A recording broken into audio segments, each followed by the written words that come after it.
حضرت ہود علیہ السلام اللہ کے ایک برگزیدہ نبی تھے جنہیں قوم عاد کی ہدایت کے لیے بھیجا گیا تھا۔ قوم عاد کا ذکر قرآن پاک میں کئی جگہوں پر آیا ہے اور یہ ایک عبرت آموز قصہ ہے جو انسان کو تکبر، ناشکری اور نافرمانی کے انجام سے خبردار کرتا ہے۔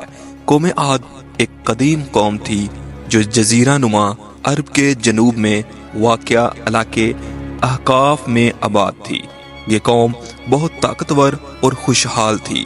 اللہ نے انہیں مال و دولت، جسمانی قوت اور زرخیز زمین عطا کی تھی۔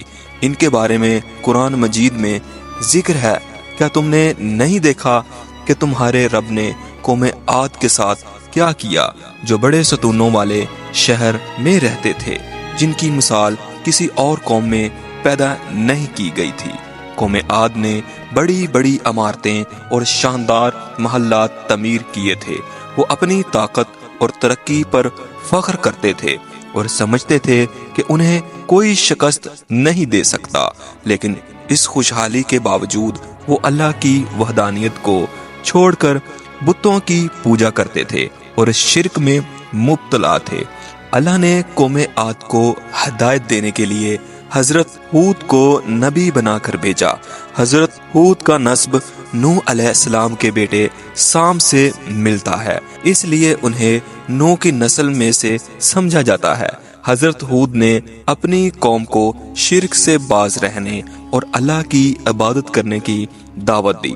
انہوں نے اپنی قوم کو سمجھایا کہ اے میری قوم، اللہ کی عبادت کرو، اس کے سوا تمہارا کوئی معبود نہیں، کیا تم ڈرتے نہیں؟ حضرت ہود کی نصیحت سن کر قوم عاد نے ان کا مذاق اڑایا اور انہیں جھٹلایا۔ انہوں نے کہا، اے ہود، کیا تم ہمیں یہ حکم دیتے ہو کہ ہم ان معبودوں کو چھوڑ دیں جن کی عبادت ہمارے آباء و اجداد کرتے آئے ہیں، اور کیا تم ہمیں اس بات سے ڈراتے ہو کہ ایک اللہ کی عبادت کریں؟ قوم عاد نے حضرت ہود پر طنز کرتے ہوئے کہا کہ وہ پاگل ہے یا ان پر کسی جن کا اثر ہے۔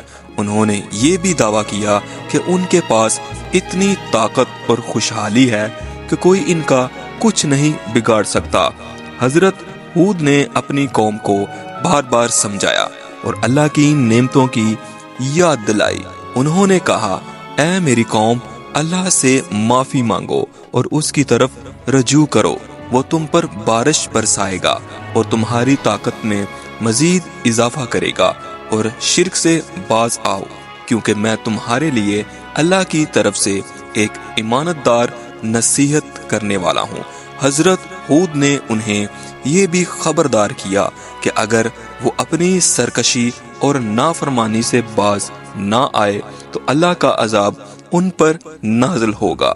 حضرت ہود کی تمام تر کوششوں کے باوجود قوم عاد اپنی ضد پر قائم رہی۔ انہوں نے اللہ کے عذاب کو مذاق سمجھا اور کہا، کیا تم ہمیں ڈراتے ہو؟ اگر واقعی تم سچے ہو تو وہ عذاب لے آؤ جس کا تم ہمیں وعدہ کرتے ہو۔ اللہ نے ان کی سرکشی اور تکبر کی وجہ سے ان پر عذاب نازل کرنے کا فیصلہ کیا۔ سب سے پہلے اللہ نے قوم عاد پر بارش روک دی اور ان کی زمین خشک ہو گئی، کھیتیاں سوکھنے لگیں اور قحط پڑ گیا۔ اس کے باوجود وہ اپنی نافرمانی سے باز نہ آئے اور حضرت ہود کو جھٹلانے میں مصروف رہے۔ پھر ایک دن انہوں نے آسمان پر ایک سیاہ بادل دیکھا اور خوشی سے چلا اٹھے کہ یہ بادل بارش لے کر آیا ہے، لیکن وہ نہیں جانتے تھے کہ یہ اللہ کا عذاب تھا۔ اللہ نے ان پر ایک خوفناک طوفانی ہوا بھیجی جو 7 راتیں اور 8 دن تک چلتی رہی۔ اس ہوا نے ہر چیز کو تباہ کر دیا۔ قرآن میں اللہ فرماتے ہیں، اور قوم عاد کے ساتھ ایسا سلوک کیا گیا کہ ان پر ایک تیز اور زوردار ہوا بھیجی گئی جو 7 راتوں اور 8 دنوں تک چلتی رہی، تاکہ تم دیکھتے کہ وہ زمین پر یوں پڑے ہیں جیسے کھجور کے کھوکھلے تنوں کو گرا دیا گیا ہو۔ یہ ہوا اتنی شدید تھی کہ اس نے قوم عاد کے مضبوط محلات اور قلعے بھی زمین بوس کر دیے۔ جو لوگ اپنی طاقت اور بلندی پر فخر کرتے تھے وہ ہوا کے سامنے بے بس ہو گئے۔ جب عذاب آیا تو اللہ نے حضرت ہود اور ان پر ایمان لانے والوں کو محفوظ رکھا۔ اللہ نے انہیں حکم دیا کہ وہ عذاب سے پہلے اس علاقے کو چھوڑ دیں۔ حضرت ہود اور ان کے ساتھی ایمان کے ساتھ وہاں سے نکلے اور اللہ کے وعدے کے مطابق نجات پا گئے۔ قوم عاد کی طاقت، شان و شوکت اور خوشحالی ان کے کسی کام نہ آئی۔ ان کی بربادی اس بات کی علامت ہے کہ اللہ کے حکم سے روگردانی کرنے والی قومیں ہمیشہ تباہ و برباد ہوتی ہیں۔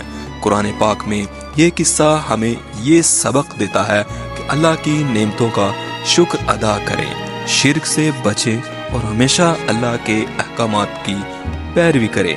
اور عاد کو ہلاک کر دیا، وہ جو اپنی زمین پر ناحق تکبر کرتے تھے اور کہا کرتے تھے کہ ہماری طرح کون طاقتور ہے۔ کیا انہوں نے نہیں دیکھا اللہ جس نے انہیں پیدا کیا ان سے کہیں زیادہ طاقتور ہے۔ حضرت ہود کا قصہ ہمیں یہ سکھاتا ہے کہ اللہ کے احکامات کو ماننا اور اس کی دی ہوئی نعمتوں کا شکر ادا کرنا انسان کی اصل کامیابی ہے۔ تکبر، ناشکری اور سرکشی کا انجام ہمیشہ تباہی ہے۔